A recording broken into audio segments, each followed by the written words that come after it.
Hi, I'm Marty Levinson. Welcome to the Northtown News Magazine. Hi, I'm Marty Levinson. Welcome to the Northtown News Magazine. Hi, I'm Marty Levinson. Welcome to the Northtown Neighborhood News Magazine. For the identity of the real Marty Levinson, please stay tuned to the Northtown News Magazine.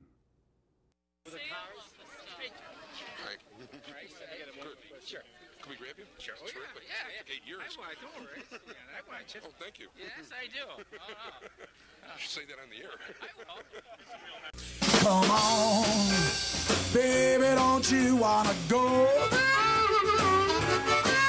Come on, baby, don't you wanna go?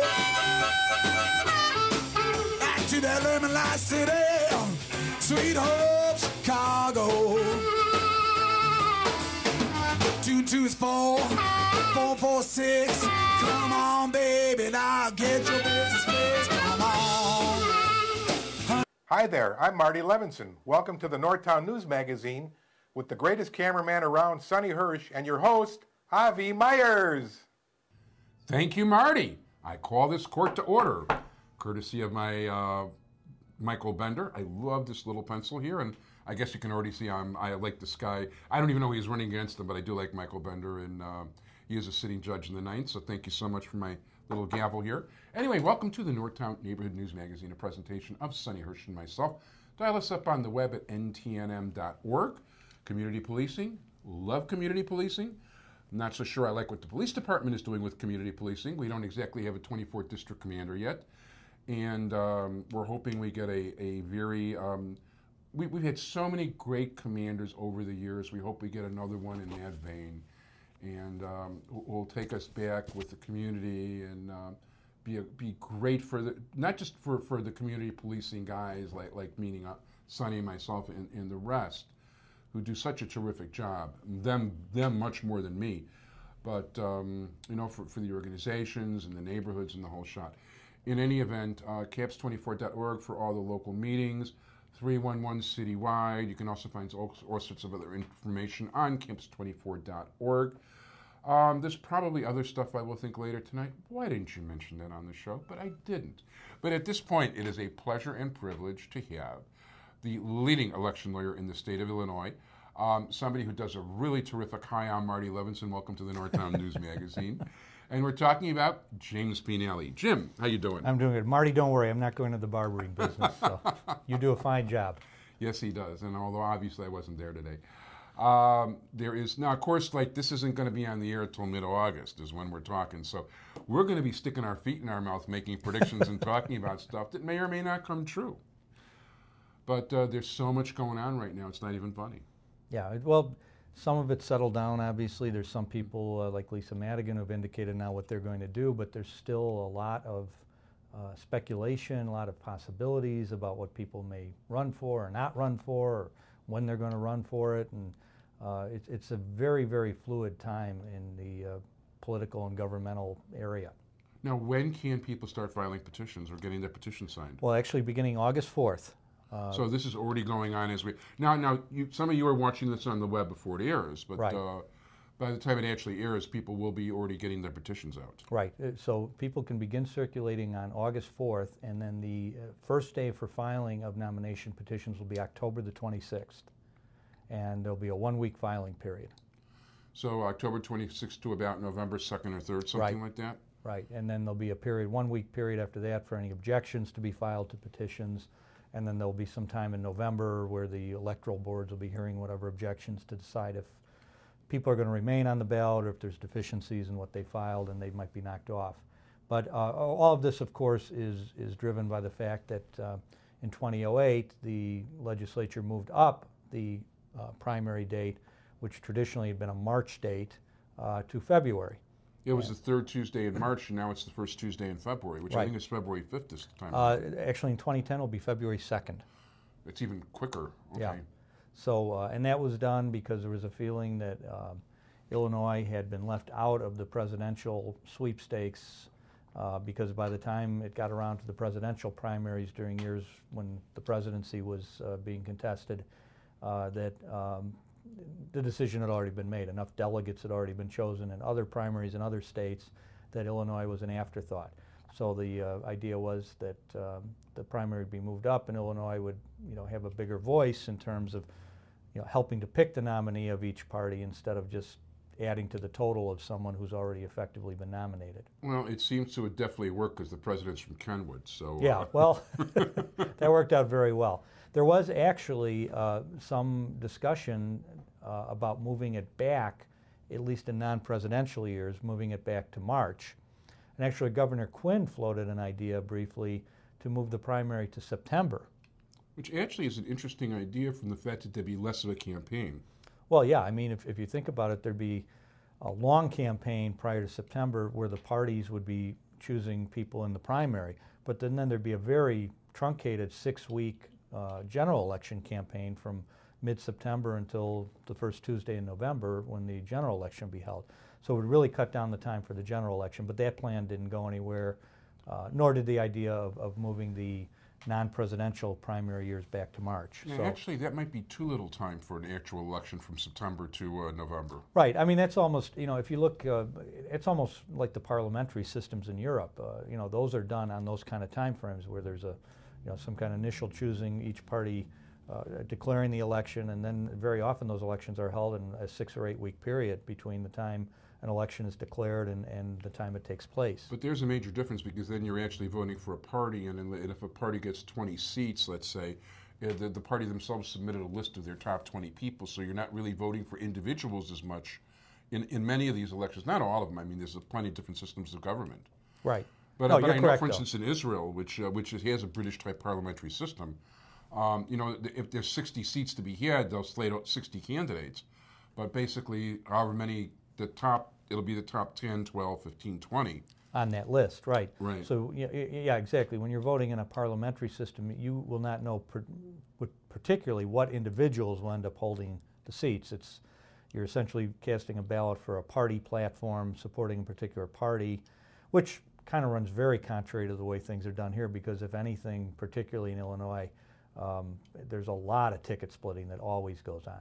Yeah, and by the way, even though I try not to, in general, get into Israeli politics on the show because it's more of a local show, a number of us, by the way, are actually, because the British government are under basically Arab pressure, are not selling parts for machines that they sold to Israel.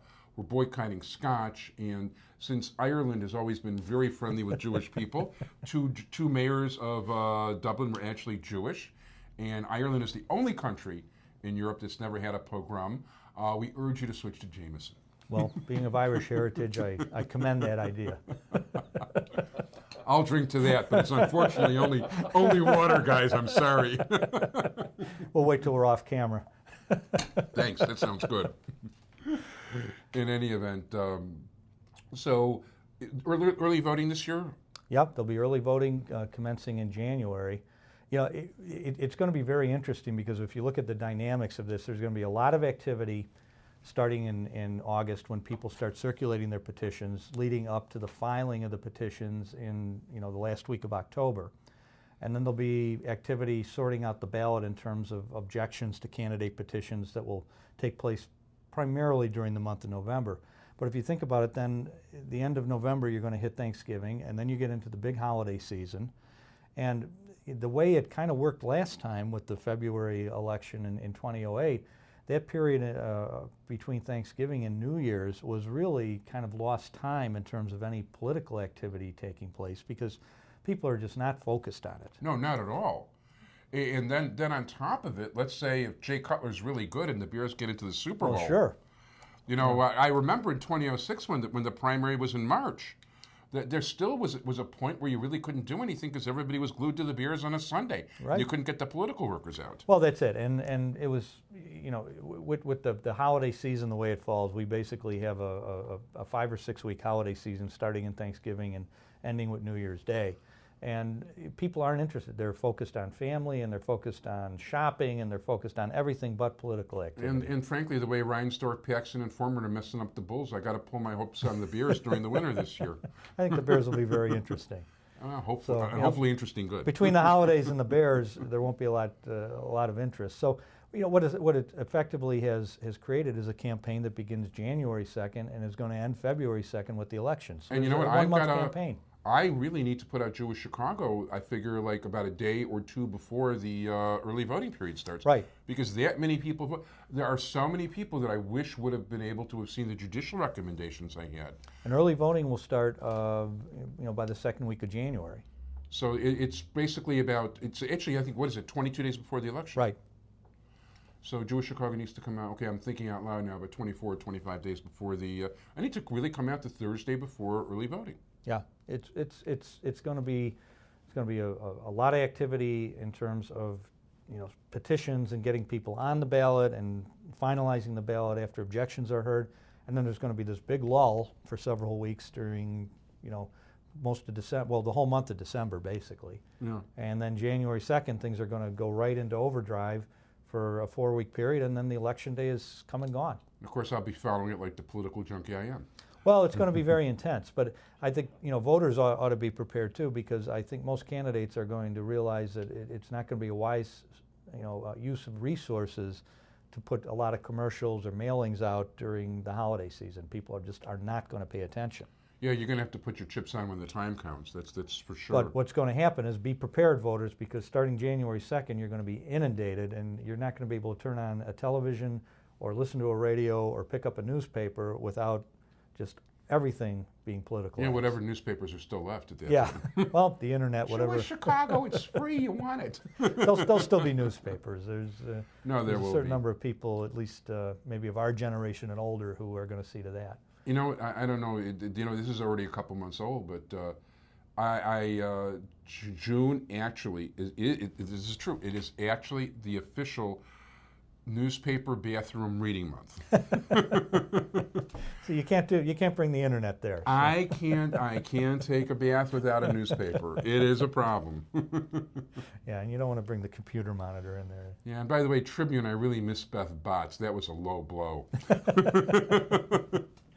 So it's going to be a very interesting season because it's going to be very intense. There's going to be this lull, and people are going to. It's like the lull before the tornado hits, and people are going to say, "Gee, where is that tornado they've been talking so much about? It's pleasant now. I don't hear any loud wind or anything." And then, boom.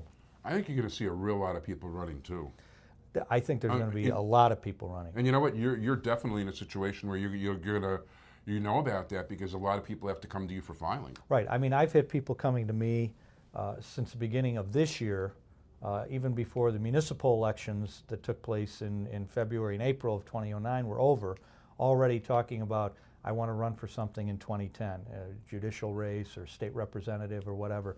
So people have been planning this already, and I think, I think there's a lot of interest right now in government because of all the tax increases that have gone through. People have, when things are going well and people have the money, they're not really, they're writing the checks for the taxes and they're not paying that much attention. But in an economy that we have, where people are hurting and the economy in general is in trouble and people have lost jobs or had seen their time at work cut back, and at the same time, though, they're looking and saying the sales tax is going up and it's costing me more on my property taxes, and every time I turn around, I'm paying, fines because I didn't put enough money in the parking meter.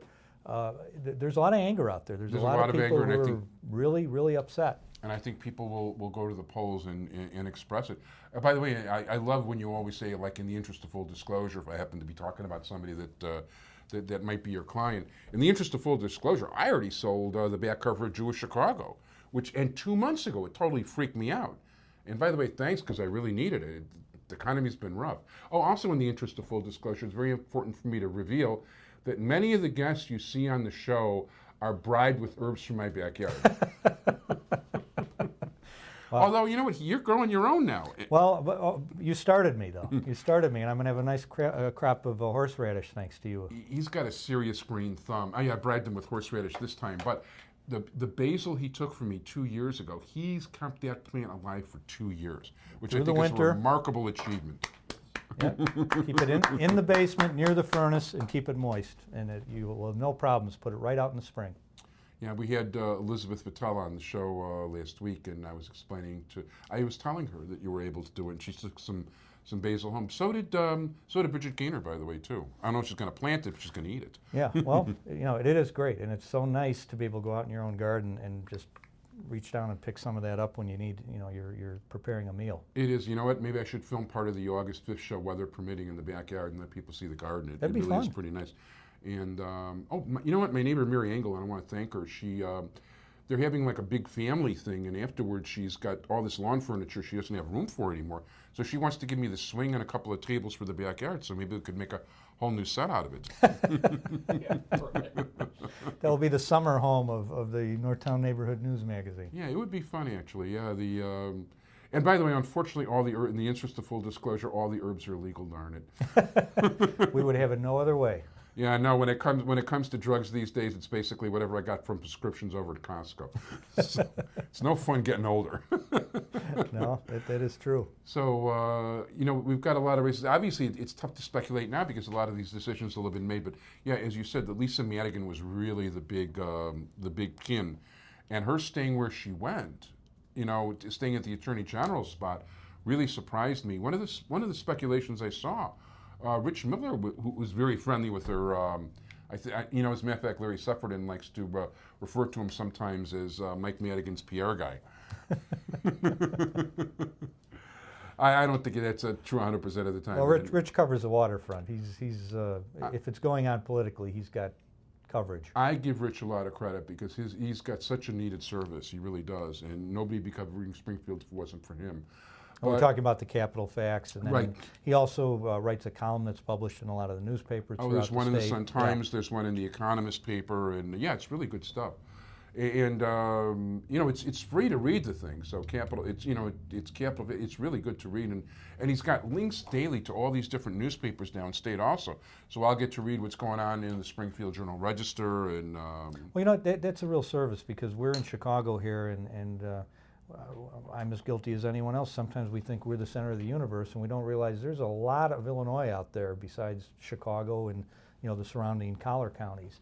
And it is interesting to say, hey, this article is in the Springfield paper, and this is what's going on down there. It is interesting, and it's not only Springfield. I mean, I'm reading stuff down from Little Egypt. Speaking of horseradish, where 60% of the horseradish in the world is grown. That's right.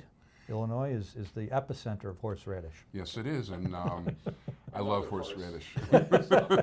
Well, yeah, as Sonny points out, some other horse stuff. But that's definitely true. That's been going on. That's been going on in Springfield, and I don't just mean the racing that's going to come up at the fair later this month. But yeah, it is. It's very interesting to read about what's going on in other parts of the state because sometimes we get lost in what's right under our nose here and realize, wait a minute, there's a lot more going on you got to be aware of.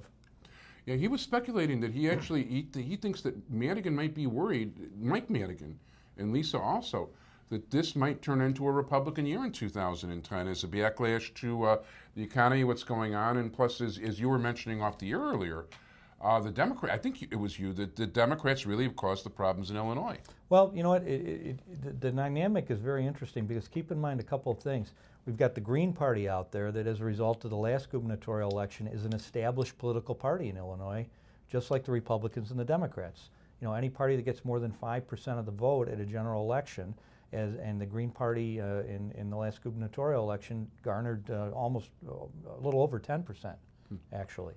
So what's interesting is I've been hearing lately that some candidates might decide to use the Green Party as a vehicle for running for office and not run in either a Democratic or a Republican primary. That's interesting. Yeah, well, you know what, you're as a lawyer, you probably can't speak, but is Paul Vallis going to do anything? I'm not aware of anything. His announcement obviously was he was not going to run for the Cook County Board presidency, so as far as I know, he's down in New Orleans. He's been busy down there rebuilding the school system, and I think at least for all I know of this election cycle, and I really don't know anything more than what's been reported in the papers, he's not. I don't believe he has any plans to be active in this election cycle. Yeah, he really is a quality individual, and one of maybe 3 or 4. I mean, there's a little more than that. But well, he's definitely reestablished his roots here in Illinois. His family's here. His children are attending school here.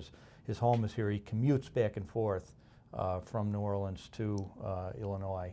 So he's definitely. It's always been his home, but he's reestablish that very definitively. Well, one of the people I'm hoping right now is really in a good situation and is running for county board president.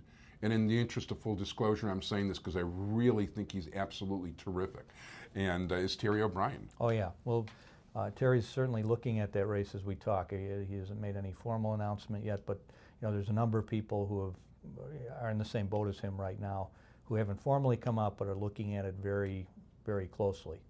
Yeah, it's interesting to me because it's funny. I look at the three different branches. Everybody is so dissatisfied. I mean, in Chicago, you've got the parking meters, then there's the Olympics, and now the guarantee of money. In Springfield, even with all Democrats, once again, it was a mess and things didn't get accomplished. In some ways, they're making the county look good. Well, we're getting back to what we were talking about. In 2008, I think there was certainly a reaction to 8 years of the Bush presidency, where people lost confidence in the government and were angry about things that were done, whether it be the war or the way the economy fell apart or all sorts of other things. And there was just kind of a tidal wave throughout the country of people voting Democratic. Now, some people were voting because they really believe, this Democratic candidate is the best candidate and has the best ideas. And some people were just voting as a protest, saying we're tired of the guys who are in there and let's try somebody new. And that, when you talk to people who measure this, and I'm not a pollster or anything, but I've talked to people, that's what they do, and they're talking about there is this real dissatisfaction with government. Well, then obviously if the Democratic Party is controlling a good chunk of the government throughout the state, and people are dissatisfied with the way things are going, that's directed towards whoever the incumbent party is. So it should be interesting to see how much of that results in change. Yeah, also, although the primary is kind of early this year, but I mean, by the middle of next year, Obama's going to have owned, he will own the economy at that point, whether it's justified or not. So, we'll see what happens next year. I just don't see recovery coming soon. It's funny because when a person's first president, the policies of the previous president, and even Clinton before him, still has so much going for it and still has so much effect on what's going on. I don't think people begin to put any of that stuff in the proper perspective at all. Well, when you set something in motion in government, you don't just hit the brakes. You don't turn the ocean liner on a dime and put it in the other direction. And the government's a behemoth. No, absolutely. And the fact is that whether the president is Bush or Obama or Clinton or the other Bush or Reagan or whoever was before that, Carter, ugh. Anyway, and that's why so many Republicans. The fact is that you still have, like you can change the head of, let's say, of the Defense Department, but most of the people working in the Defense Department are the same employees throughout 30 or 40 years. Well, sure, and programs are begun, and there are contractual obligations then that have to be fulfilled, even if you decide to go in another direction. So, there's always a residual period when there's a change of administration. The president can change his cabinet, and he can change the people who are immediately closest to him. But, government is really, the nuts and bolts in government are run, several levels down from that. Policy is set, by the president and his cabinet. But, actually effectuating that and setting that policy into motion, into programs, that's done, many levels down through the government bureaucracy. And it takes time to change that and get people off of one program and onto a new one. So anytime there's a transition in leadership, there's not an immediate change in the way things are done. No, not at all. And the fact of the matter is, I think a number of the more liberal people that were for Obama were almost horrified at how little was changed in some things and how much was continued from the previous administration. Well, things just can't be changed overnight. The president doesn't, raise his right hand and get sworn in, and then, everything goes from one direction to the other. And the fact is, even if the past president was a total yutz, it doesn't mean he wasn't right sometimes. Well, that's why at this point I think there's still a lot of feeling that give Obama a chance, let him, he's got policies, he's getting through Congress, he's setting up the infrastructure to make them work. And I think there's still a lot of people who are saying, let's give this guy a chance, he's a smart guy, he's articulated what he wants to do here, give him an opportunity and let's see if it works. Yeah, he just needs a really quick, stiff shot about Israel.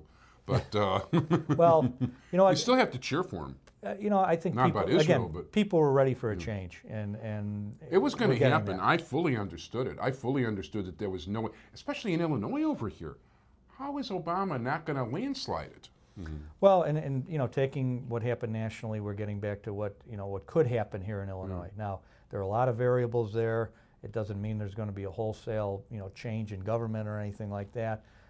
It also depends too. Will, even if people are angry at, the incumbent party, will the other party or, the Green Party or somebody step up and run good candidates that people are going to say, I could see changing from the incumbent to this person because I like what he or she has to say.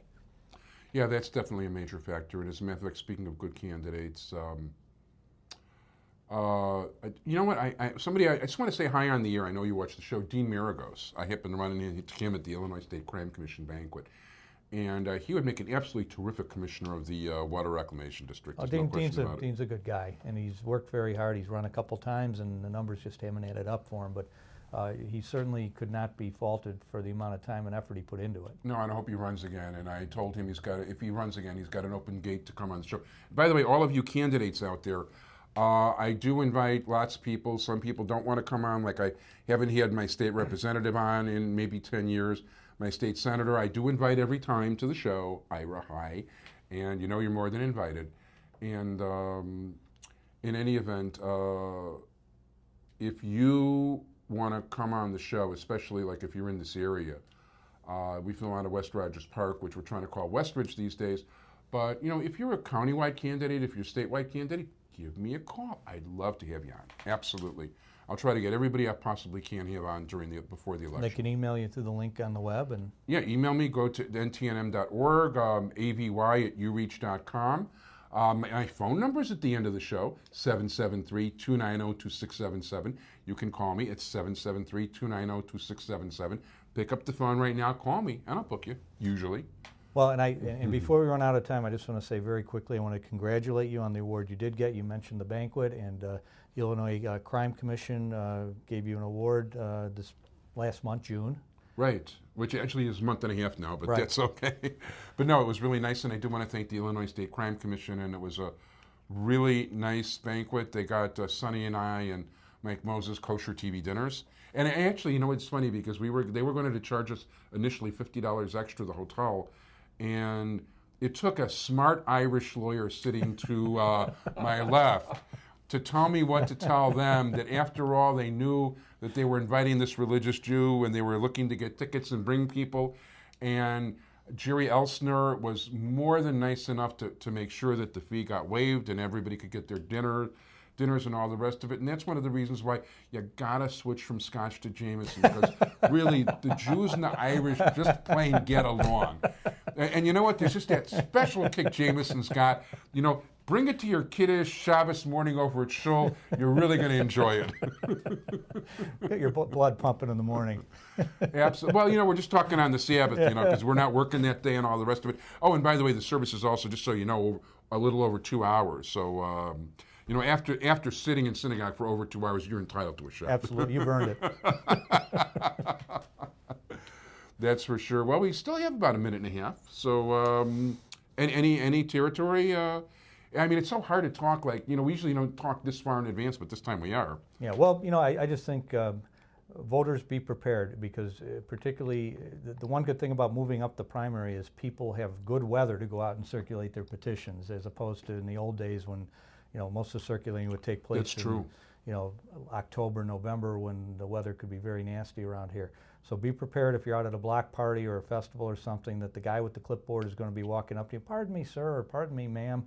I'm running for this. Would you mind signing this petition for me? Because I think there'll be a lot of people out early to take advantage of the good weather. And I think there will be a lot of candidates. There's no question about it. If people, and there will be a lot of candidates, that we're already seeing. If people want to contact you, James P. Nally, leading election lawyer, state of Illinois. My number is 312-422-5560. 312-422-5560. I want to thank you very much. James P. Nally, attorney-in-law of James P. Nally, LLC. Well, and thank you for having me. I always enjoy coming on the show. My pleasure all the way, and I hope the horse radish grows very nicely. I want to thank my entire technical crew, Sonny Hersh. I want to thank all of you for watching. ntnm.org. Marty, always a pleasure, and we hope you enjoy the new stuff. Stay tuned over the coming weeks. You might see Jan Schakowsky, you might see Tony Preckwinkle and Terry O'Brien. Bye, everybody.